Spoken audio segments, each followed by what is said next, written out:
Dada wa kazi wa familia ya bwana mkubwa ambaye ni Diamond Platnumz, inasemekana yeye ndio kuwa chanzo cha watu wote kufahamu kwamba bibi Zuhura ameweza kupatiwa talaka, na msimamizi mkubwa ambaye aliweza kusababisha binti huyo kuweza kupatiwa talaka ni mama mzazi wa Diamond Platnumz.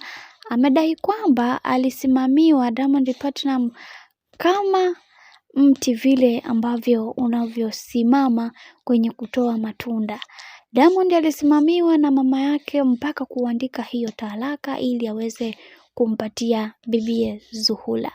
Ila baada ya sakata hili na kufahamika kwamba binti wa kazi ndiye aliyesababisha mambo yote hayo kuwa hadharani, moja kwa moja binti wa kazi aliweza kufukuzwa kazi na akaambiwa asiweze kufika nyumbani pale kwa Diamond Platnumz na kwa mama Dangote.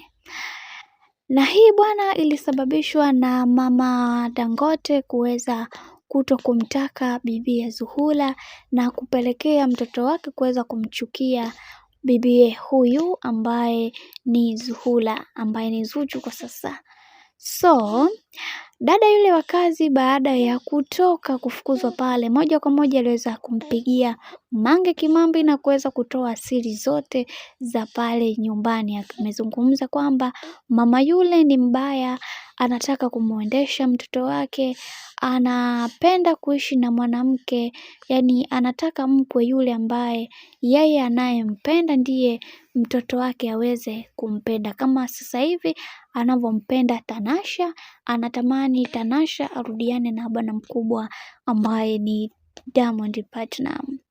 Na binti huyu inasemekana ameongea mambo mengi na mazito kutokana na mateso ambayo aliyokuwa anayapata kwenye hiyo nyumba, lakini yeye binafsi aliweza kuvumilia kutokana na uhoi wake wa kipesa.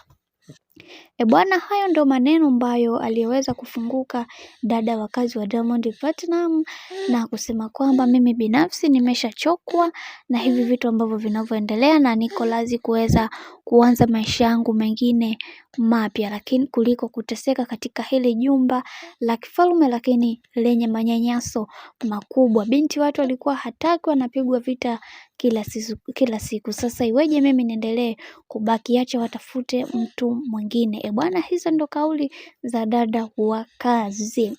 Bwana, nikusitu kama ndo mara kwa kwanza kufuatilia channel yetu hii hapa pendwa ya Vizoza Media, basi nikusihi usisahau kusubscribe, kulike, kushare pamoja na kucomment. Sina la ziada, wacha nikutakia wakati mwema na siku njema.